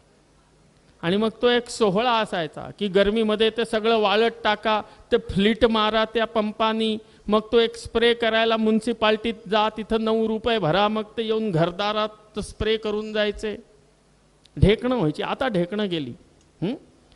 मग प्रश्न हा येतो की अहो, त्या डासांनी चावलं तर डेंग्यू होतो, डासांनी चावलं तर मलेरिया होतो. मग काय आम्ही हॉस्पिटलमध्ये पडत राहावं की ये बाबा डासा चाव रे, मी पडते हॉस्पिटलमध्ये पण तुला मारणार नाही बरं, मला नाही जायचं नरकात. लक्षात घ्या, स्वतःचे रक्षण करण्यासाठी शास्त्र सांगत नाही की करू नका. स्वतःचं रक्षण करावं, पण कशा पद्धतीने करावं, त्याचा जीव न घेता करावं. तुमचं रक्षण करण्यासाठी नाही म्हटलं नाही. गुड नाईट लावून झोपण्याऐवजी मच्छरदाणी लावून झोपा, नाही येणार आत डास. एक ओडोमास नावाची क्रीम यायची लहानपणी, आता मिळते की नाही माहीत नाही. ते ओडोमास पोता, नाही बसत. डास जरी शरीरावर बसला तरी तो डंख मारतो का, चावतो का? नाही, ओडोमासाने नाही चावत. अहो, तोंडाला क्रीम लावता, फेस पावडर लावता, सगळं लावता सुंदर दिसण्यासाठी. डासापासून वाचण्यासाठी ओडोमास लावा. तुमचंही रक्षण होईल आणि डासही मरणार नाही. मरेल का? नाही. त्या ओडोमासवाल्यांनी माझी कथा ऐकली नाही, नाहीतर मला ब्रँड अँबॅसिडर केलं असतं त्यांनी.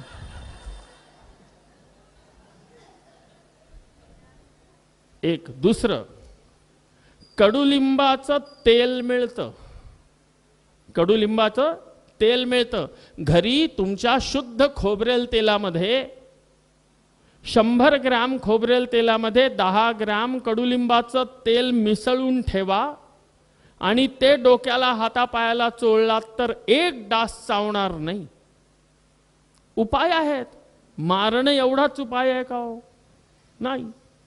न मारता सुद्धा स्वतःचं रक्षण होऊ शकतं, फक्त इच्छा पाहिजे. कडुलिंबाचा पाला वाळवून ठेवा. संध्याकाळच्या वेळेला जेव्हा डास घरात येतात फार, त्यावेळेला एक गाईचा कंडा प्रज्वलित करून त्याच्यावरती कडुलिंबाचा पाला टाकून त्याचा धूर करा घरामध्ये. डास काय, डासाचे बाप सुद्धा पळून जातात. पण आता पंचायत अशी आहे की एक दिवस तो धूर केला तर दुसऱ्या दिवशी डासाबरोबर ती आपली बहू आपल्यालाही बाहेर काढेल की जा तुम्ही जा त्यांच्याबरोबर, काय माझ्या घरामध्ये धुरकण. पण ओडोमास लावता येतं. सगळ्यात उत्तम ते कडुलिंबाचं तेल नारळाच्या तेलामध्ये मिसळून लावत चला, कांती तुकतुकीत राहते. स्किन ॲलर्जीज होत नाहीत, कारण कडुलिंबामध्ये स्किन ॲलर्जी दूर करण्याची योग्यता आहे. पहिल्यांदा खाज व्हायची, दाद व्हायची, तेव्हा आमच्या इथं काय करायची लोक, कडुलिंबाची पालं उकळत्या पाण्यात टाकायची आणि आंघोळीचं गरम पाणी ते कडुलिंबाचा पाला उकळून द्यायची की कर ह्यानी आंघोळ. 4-6 दिवसामध्ये दात खरूच सगळं ठीक व्हायचं, कारण त्याच्यामध्ये औषधी गुण आहेत. पण त्यासाठी डासच मारले पाहिजेत असं नाही, दुसराही मार्ग आहे. बरं, आजकालची लोक मॉडर्न झाली, त्यांनी ती एक नवीन रॅकेट आणली. आता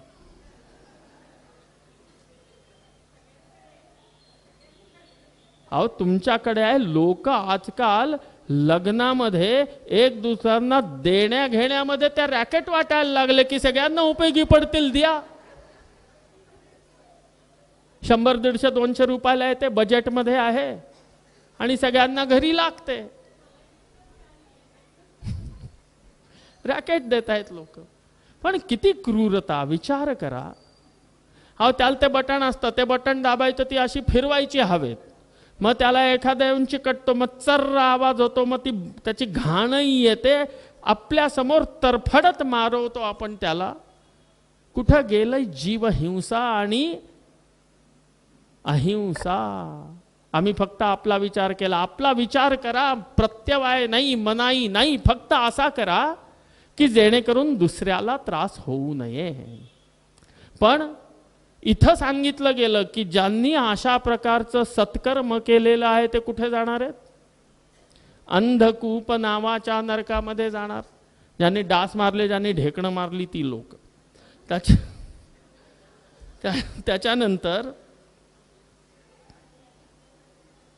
जी लोक आपल्या समोर घरी आलेल्या दुसऱ्या कुठल्याही व्यक्तीला स्वतः खात असताना त्याला न देता एकटे खातात, त्यांना वज्रकंटक शाल्मली नावाच्या नरकात जायला लागतं. आपल्या इथे तर पद्धत आहे की एक तीळ असला तरी किती लोकात वाटावा?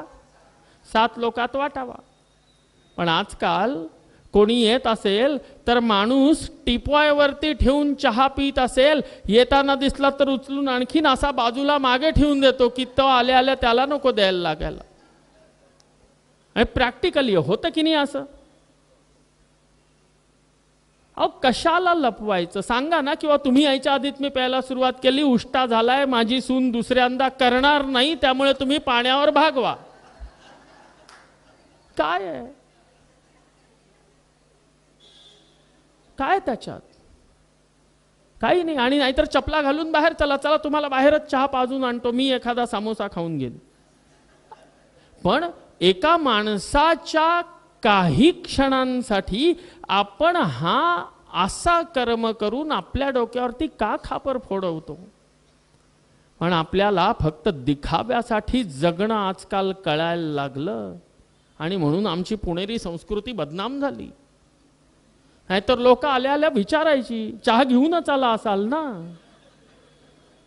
अहो दुरावा छुपाव काही नव्हता, सगळा खुल्ला कारभार.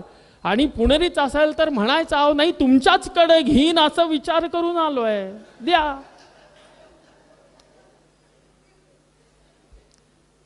ह्याच्यात काय चुकीचं आहे? मी माझ्या आत्याकडे जायचो. माझी एक आत्या पुण्यात होती, 2 आत्या होत्या माझ्या. एक होती हैदराबादला.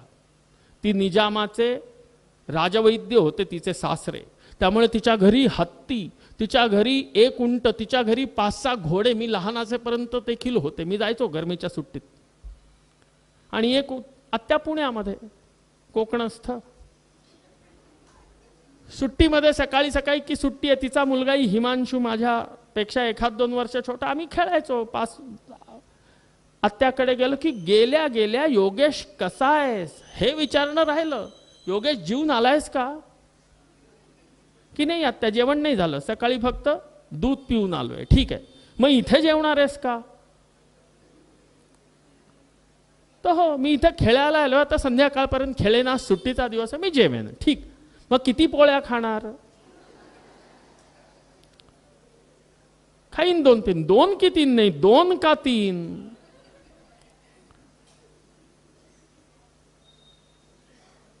आम्ही पुणेकर त्यांनी बदनाम व्हायला लागलो, पण स्पष्ट होतो, लपवा छपवी नव्हती. जे असेल ते रोख ठोक, तिथल्या तिथं बाप दाखव, नाही तर श्राद्ध कर.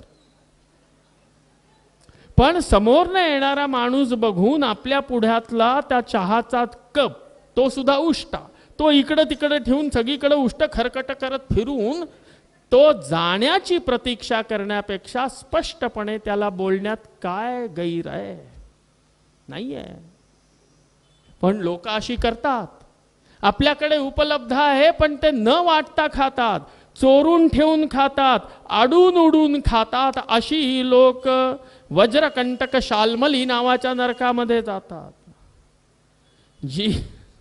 जी लोक शौचाचार विहीन होतात, शौच शुद्धी, शौचाचार विहीनानाम, ज्यांनी सोळ ओळ सोडलं, ज्यांनी उष्ट खरकट सोडलं, ज्यांनी आचार सोडला, ज्यांनी बेलगाम वर्तन सुरू केलं, अशी लोक पुयोद नावाच्या नरकामध्ये जातात. आणि मी आत्ता म्हटलं तसं, तुमच्या इथली स्थिती माहिती नाही हो, पण मी सगळीकडे बघतो, आजकाल लोक घरात चपला घालून स्वयंपाक करतात. लोकांच्या घरी एसी बंद करा ना, तुमची फरशी एवढी थंड होतीये तर चटई टाका, पोत टाका, गोणपाट टाका, पण चपला एवढाच उपाय राहिला.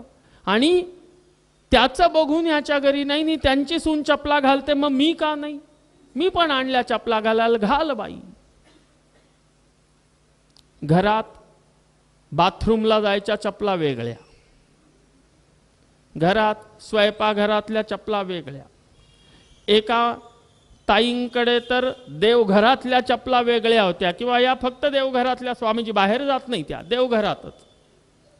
बाहेर जायच्या चपला वेगळ्या, सूट वरती घालायच्या चपला वेगळ्या, साडीवर घालायच्या चपला वेगळ्या.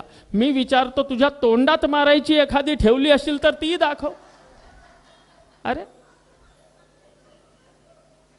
काय ही स्थिती आमची? कुठं गेलं शौच, कुठं गेले आचार, कुठं गेली शुद्धता? दुर्दैवानी आम्ही आमच्या या काळामध्ये स्वच्छता शिकलो, पण शुद्धता गेली.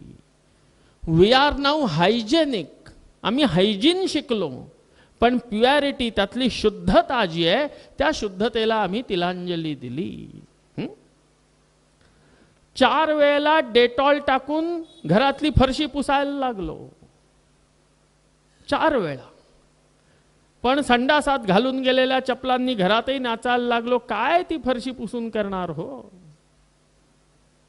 शौचाचार विहीन झालो. आणि असं ते शौचाचार विहीन, आम्हाला हिंदीमध्ये म्हणतात ना छुआछूत, स्पर्शास्पर्श, आम्हाला ती छुआछूत नाही पसरवायची. पण घरामध्ये शुद्धी हा आमचा व्यक्तिगत विषय आहे, व्यक्तिगत आचरण आहे की नाही? आहे. तुमच्या इथं चांगला स्वयंपाक होतो, शुद्धतेने होतो, सगळं होतं, पण माझा नियम आहे, मी नाही खात बाहेरचं, दुसऱ्या कोणी केलेलंही खात नाही. ही माझी पोरं करतात, देवांना नैवेद्य होतो, तोच मी ग्रहण करतो. तुमच्यासाठी मी तो का सोडावा? अहो, तो माझा व्यक्तिगत आचरण आहे. तुम्हाला नको म्हणतोय का?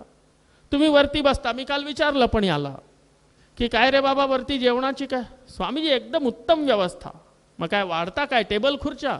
तर म्हणे नाही बाबा, ते होत नाही, आम्ही बफे करून दिलाय, घ्या. आणि मग त्या बफेमध्ये कमीत कमी 2-4 लोक वाढणारी तरी असावीत उभी, नाहीतर मग ते एका हातामध्ये ताटली त्यांनी खातोय, मग ते उजव्या हातात पकडायची, डाव्या हातातनं परत त्याच्यामध्ये आमटी ओतायची. तूही उष्ट खात्या, सगळ्यांना उष्ट खायला घाल. काय राहणार त्याच्यामध्ये शुद्धता? आणि हे सगळीकडे चालू झालं. शौचाचार विहीन होत चाललो. आणि दुसरी, की नाही बाबा आम्हाला शौचाचार सांभाळायचंय, तर दोघं चौघं लोक कुठं कुठं पुरी पडणार, कोण पंक्ती वाढत बसणार. बर पंक्ती वाढताना सुद्धा आधी त्यांच्यासाठी टेबल लावा, मग खुर्च्या लावा, त्याच्यानंतर त्या म्हणणार अहो इथं नका बसू बरं, त्या येत आहेत, पुढे बसा, मागे बसा, इकडं बसा, इथं पंखा, तिथं हे. कोण करणार. आपलं आपल्यालाच हे भान ठेवणं आवश्यक असतं. हे भान आपलं आपल्याला ठेवायचं असतं की मी काय करणं योग्य, मी काय करावं आणि मी काय करू नये, याचा निर्णय कोण करणार. आपण करणार. घरात मुलं बाळ कांदे खातात, लसूण खातात, आजकाल अंडी खातात घरामध्ये. प्रोटीन आहे. प्रोटीन पावडरचे डबे यायला लागले की जिमला जातात पोरं, प्रोटीन पावडर खातात. आहे काय त्याच्यामध्ये, कधी बघितलं का. पिझ्झा खातायत, पास्ता खातायत, सगळं चाललंय, काय चालत नाहीये. पण कमीत कमी त्यांना थांबवू शकलो नाही तरी मी कुठपर्यंत वाहत जायचं हे तर माझ्या हातात आहे ना. आहे. अजूनही मी अशा लोकांना ओळखतो की ज्यांनी अजून एकही दिवस आपल्या घरामध्ये मुलीला म्हणजे सुनेला, मुलाला अथवा नात सुनेला सुद्धा तोंडातनं हे सांगितलं नाही की नाही आम्ही कांदा लसूण खाणार नाही. नाही बोलून दाखवलं. पण भाजीत कांदा लसूण असेल तर ते मला एवढंसं थोडंसं दूध दे, साखर घाल, एक केळं मैं कुछ करते, शिकरण पोळी खाते. आज शिकरण खायची इच्छा आहे. केवढा सुंदर मार्ग आहे. त्यांनाही दुखावलं नाही, त्यांना मनाई केलं नाही, पण मी वाचले ना. मी शिकरण पोळी खाल्ली हो, मी लोणचं पोळी खाल्ली, मी मुरंबा पोळी खाल्ली. मी त्यांना दुखावलं नाही, पण मी माझंही सोडलं नाही.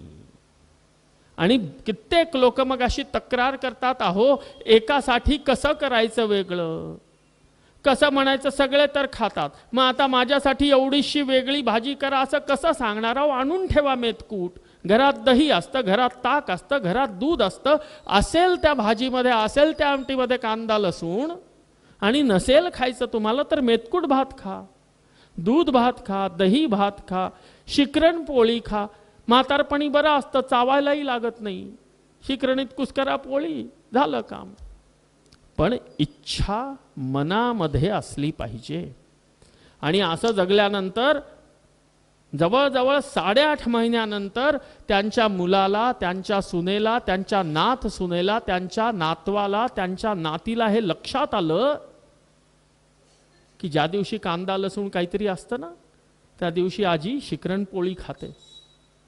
विश्वास ठेवा, गेल्या 4.5 वर्षामध्ये त्यांच्या घरामध्ये कांदा लसूण कशातही घातला गेला नाही. कारण न बोलता त्यांना कळलं की बाबा आजी आमच्यासाठी एवढं सॅक्रिफाईस करते. आणि तेच जर ती म्हातारी पहिल्याच दिवशी आकांत तांडव करून बोलायला गेली असती तर न घालणाऱ्यामध्येही घालून रोज झालं असतं की नको म्हणताय ना, खायचंय, ह्याच घरात राहायचंय, खा. मार्ग काढायला लागतो.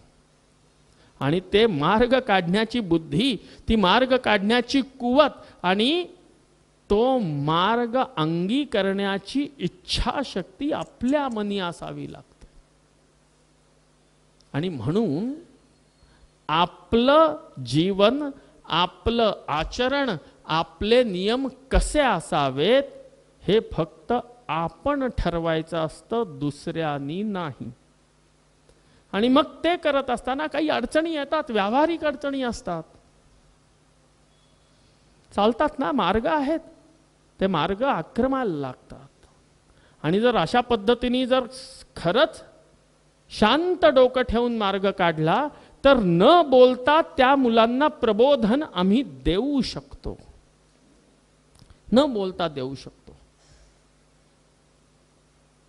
अशीच एकाकडे खाली बसून जेवायची आधी पद्धत, आता आली डायनिंग टेबल.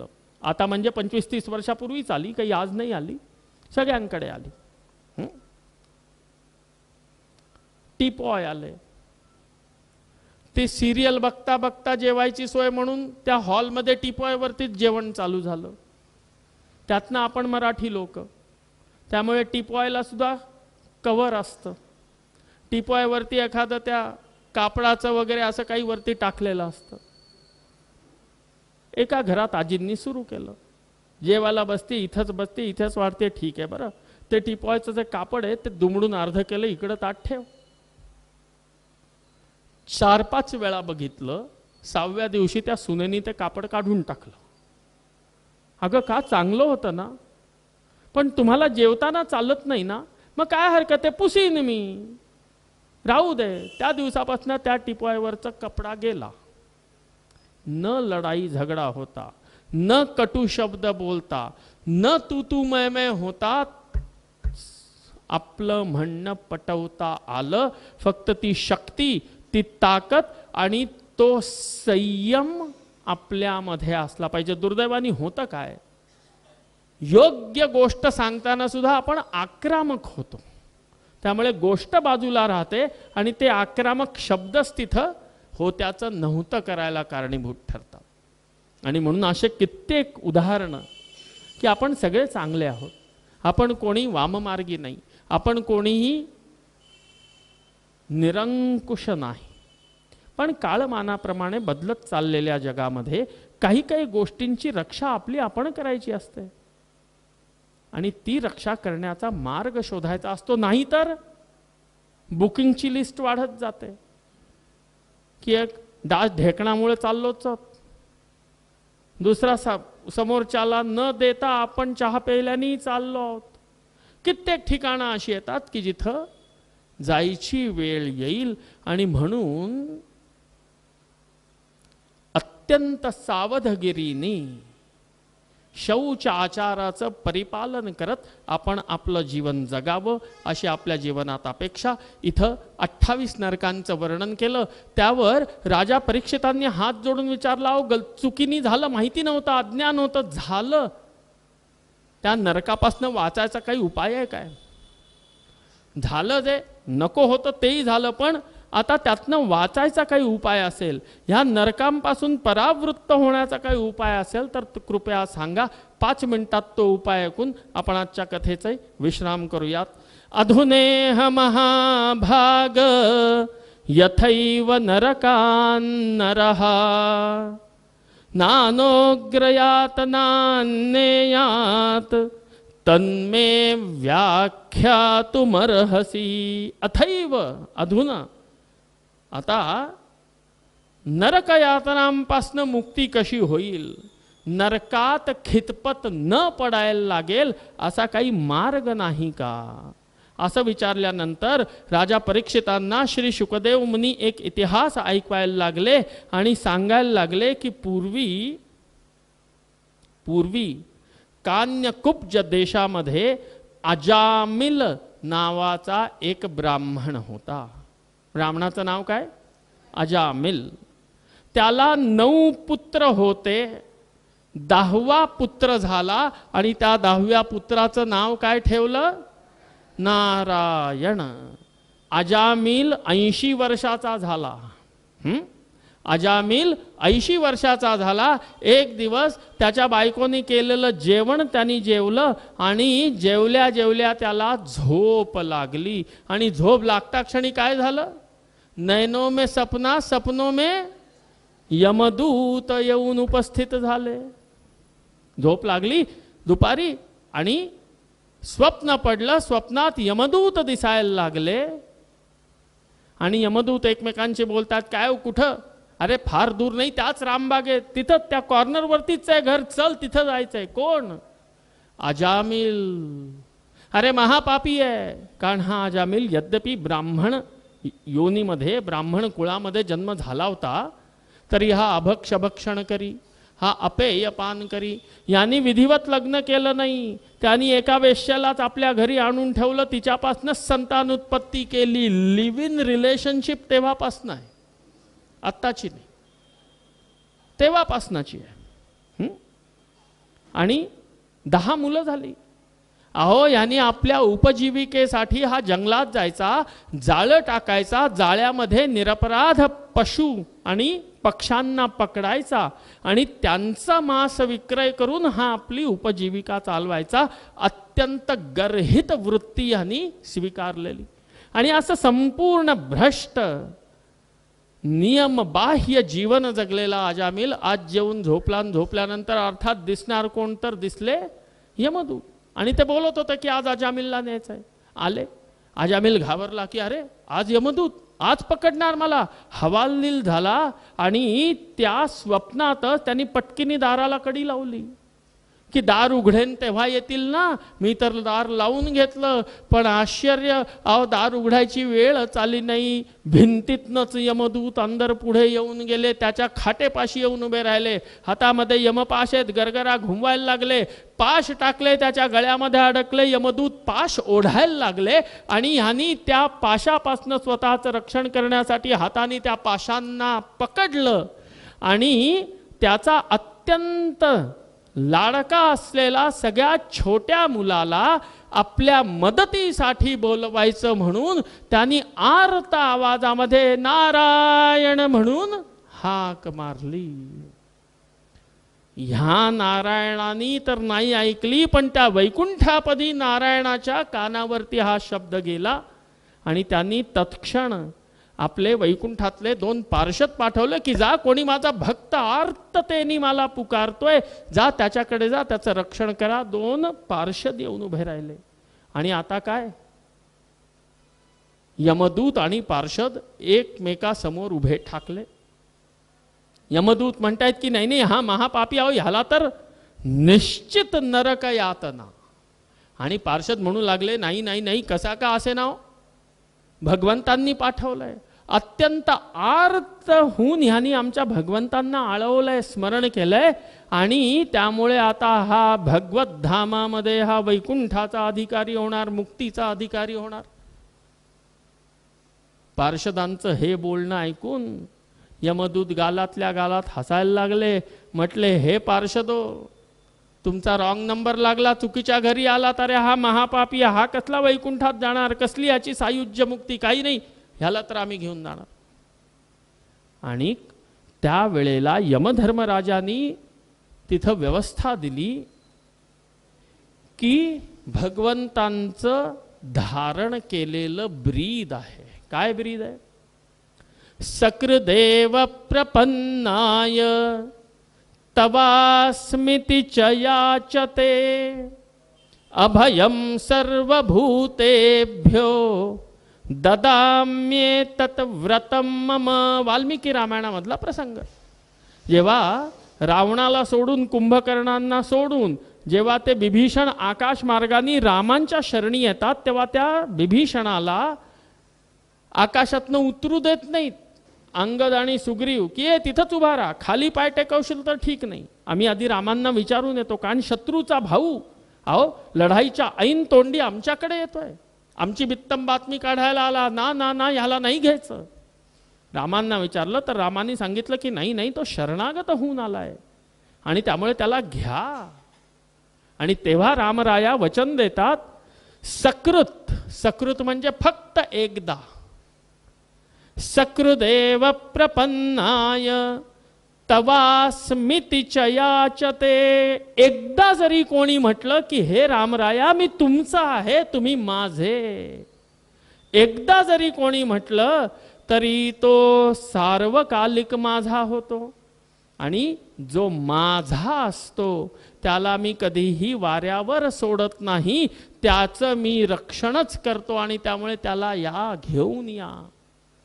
आणि हे भगवंतांनी घेतलेलं ब्रीद आहे, व्रत आहे भगवंतांचं. आणि त्यानुसार आत्ता या महापापी अजामिलनी देखील आर्त होऊन नारायणाचं नाव घेतलंय.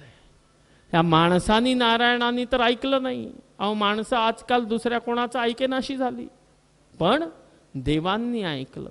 आणि त्या आर्ततेमुळे आपल्याकडे एक सुंदर श्लोक येतो, आर्त त्राणपरायणः स भगवान नारायणो मे गतिः.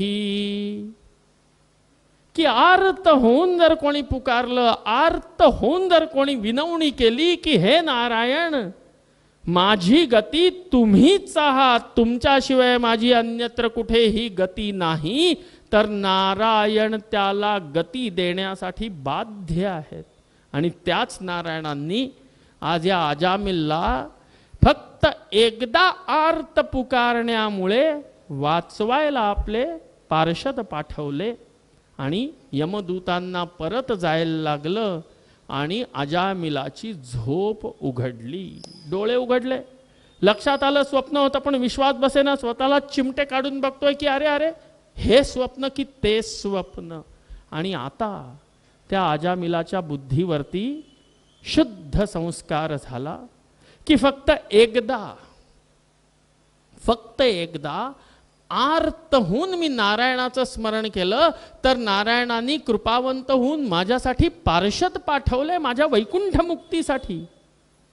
आणि जर मी आजपासनं का होईना पण रोज नामस्मरण केलं, रोज शरणागत भावानी नारायणाचं पूजन केलं तर निश्चितपणे माझा उद्धार होईल. आणि त्या एका स्वप्नाने अजामिलचं जीवन बदललं. तो भगवत चरणी शरणागत होऊन भगवत अनुरागी झाला. आणि त्यामुळे आजपर्यंत जे झालं ते झालं, जेवढे डास मेले तेवढे मेले, पण कमीत कमी आर्त होऊन एकाग्र चित्ताने तन्मयतेने जर भगवंतांच्या चरणी शरणागती केलीत तर नरकयातना भोगायला लागत नाहीत. देव कृपावंत होऊन मोक्ष प्रदान करतात. अशी अत्यंत उत्तम कथा श्रवण करवतात. आणि ही अजामिलची कथा श्रवण करून आज आपण आपलं हे सत्र इथं विश्राम करूया. उद्या कृष्ण जन्म उत्सव उद्या आहे. श्री वामन भगवंतांचं प्राकट्य उद्याच्याच कथामध्ये आहे. तुमच्या इथं पद्धती आहे बहुतेक वामन म्हणून कोणी बटू येतात त्यांचं स्वागत, पूजन, पादपूजन आदी होतं. पण मी या संयोजकांनाही विनंती केली होती की सामान्यतः ते कथेमध्ये होतं, पण ते सगळं व्हायला 15-20 मिनटं तरी जात असतील. आणि माझी इच्छा नाही आहे की माझ्या कथेतली 20 मिनटं ह्या सगळ्या प्रकरणासाठी जावीत, कारण त्यांनी माझ्या बोलण्याचा वेळ कमी होईल. आणि जे ईश चिंतन तुमच्या निमित्ताने मी करतोय त्याच्यामध्ये माझा तोटा होईल, तो तोटा होऊ नये म्हणून माझी अशी इच्छा आहे की तुम्ही सकाळी जे इथं सगळे ग्रंथश्रवणासाठी येता, तुम्ही सकाळी त्या बटूंचं पादपूजन वगैरे करा. आणि कथेमध्ये फक्त तो प्रसंग, तोही सूक्ष्म रूपाने, कारण ती कथा सगळ्यांना माहिती आहे, तो प्रसंग ऐकत आपण उद्या श्री बालकृष्णांच्या प्राकट्य उत्सवापर्यंत जाऊन पोहोचू. उद्या कथेची वेळ तीच 4 वाजल्यापासून राहील. हा 5 तारखेला 3 वाजता, उद्याची तर तीच वेळ आहे. आणि तोपर्यंत आत्ता आपण आजच्या ह्या कथेचा विश्राम करू. उद्या दुपारी ठीक 4 वाजता पुन्हा उद्याच्या कथेचं सत्र आपलं प्रारंभ होईल. बोला गोपाल कृष्ण भगवान की जय.